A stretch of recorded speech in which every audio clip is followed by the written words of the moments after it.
मैं डॉक्टर अभिलाषा गर्ग, आप सबका इस वीडियो में स्वागत है। Let's learn with me how to get immune with Ayurveda. अक्सर आप सभी ने न्यूज़ में सुना होगा या पढ़ा होगा अबाउट पोषण।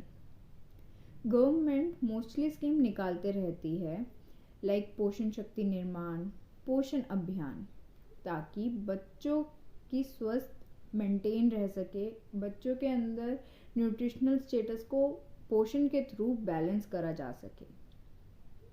बट जब भी हम आयुर्वेद के अंतर्गत पोषण की बात करते हैं तो ना केवल स्वस्थ रखने की बात करते हैं, बल्कि साथ के साथ हम रोग प्रतिरोधक क्षमता की भी बात करते हैं।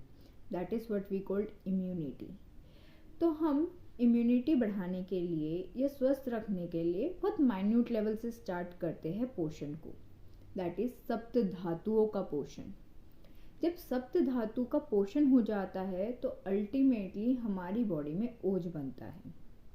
अब ये सप्त धातु है क्या? सप्त धातु यानी रस, रक्त, मांस, मेद, अस्थि, मज्जा एवं शुक्र। तो ये 7 धातु को हम बोलते हैं सप्त धातु। जब भी हम आहार का सेवन करते हैं तो हमारी सबसे पहले धातु का निर्माण होता है, दैट इज कॉल्ड रस धातु। और इसी रस धातु से हमारी बॉडी में बनती है रक्त धातु, दैट इज ब्लड। रक्त धातु के बाद निर्माण होता है हमारे शरीर में मांस धातु का, मसल्स का। मसल से निर्माण होता है हमारी बॉडी में मेद का, that is good body fat का। मेद धातु निर्माण करती है अस्थि धातु का, दैट इज बोन। और अस्थि धातु के निर्माण के बाद हमारा फर्दर निर्माण होता है शरीर में मज्जा धातु का। मज्जा धातु होती है bone marrow and ultimately last धातु बनती है मज्जा से शुक्र धातु। तो ये टोटल 7 धातु जब बनती है, इसको पूरी साइकिल को टेक प्लेस होने में 40 डेज लगते हैं।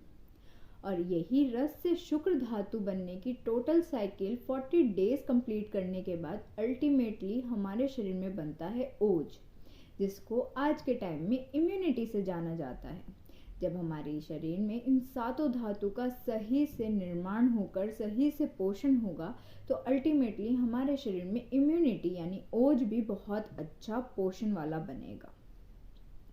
तो अब इस इम्यूनिटी को बढ़ाने के लिए हमें सप्त धातु का पोषण करना ज़रूरी है, ताकि हमारी ओवरऑल बॉडी स्वस्थ रह सके, यानी इम्यून रह सके, यानी पोषण से भरपूर रह सके।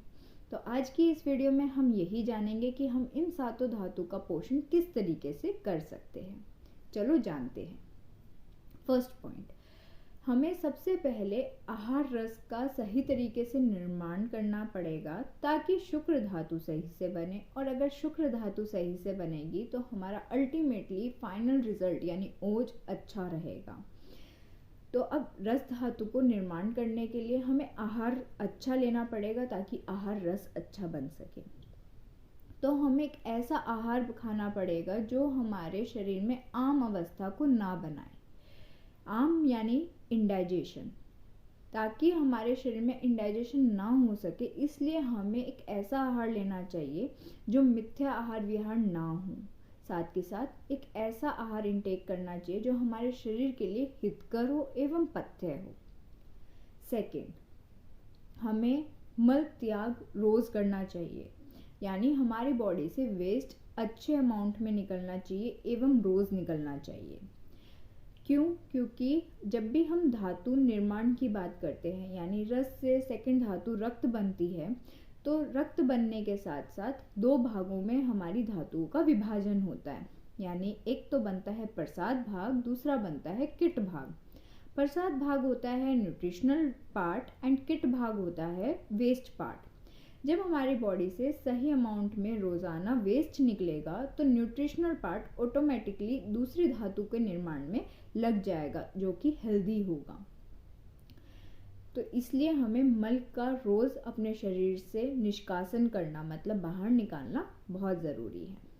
थर्ड, हमें हमेशा नेचुरल डाइट का इंटेक करना चाहिए। आर्टिफिशियल, सिंथेटिक, पैकेट फूड को हमेशा अवॉइड करना चाहिए। लाइक डेयरी प्रोडक्ट्स में। डेयरी प्रोडक्ट्स हमेशा हमें नेचुरल कंज्यूम करने चाहिए, या जितने भी हमें जूसेस है वो भी नेचुरल इंटेक करने चाहिए, ना कि टेट्रा पैक, आर्टिफिशियल या सिंथेटिक बेस्ड। बिकॉज जब हम इन सिंथेटिक का या आर्टिफिशियल प्रोडक्ट का यूज़ करते हैं तो ये हमारे बॉडी को अनहेल्दी बनाने के साथ साथ जो हमारे शरीर की रोग प्रतिरोधक क्षमता है उसको भी कमज़ोर बनाते हैं और हमें जल्दी जल्दी रोगग्रस्त करते हैं। Fourth point, last and most important, हमें सातों धातुओं का पोषण करने के लिए ऋतु अनुसार भोजन एवं समय अनुसार भोजन करना चाहिए। लाइक मॉर्निंग का किया हुआ ब्रेकफास्ट बहुत इम्पॉर्टेंट होता है हमारी फुल डे को एक फुल्ली एक्टिव रखने के लिए हमारी बॉडी को। तो हमारा मॉर्निंग का ब्रेकफास्ट ज़रूर करना चाहिए हमें उठने के 2 घंटे के अंतर्गत, ताकि हमारा फुल डे एक्टिव रहे। और जो ये 40 डेज़ की साइकिल है जिसके बाद हमारी इम्यूनिटी बनती है, तो ये हम प्रतिदिन सुबह का खाना अच्छे से खाकर फुल्ली डे एक्टिव के साथ साथ अपनी लाइफस्टाइल को कंटिन्यू रख सके 40 डेज़ तक। तो इसलिए हमें समय और ऋतु अनुसार भोजन करना बहुत ज़्यादा ज़रूरी है। अगर आज का वीडियो आप लोगों को पसंद आए तो do like, share and subscribe. Thank you.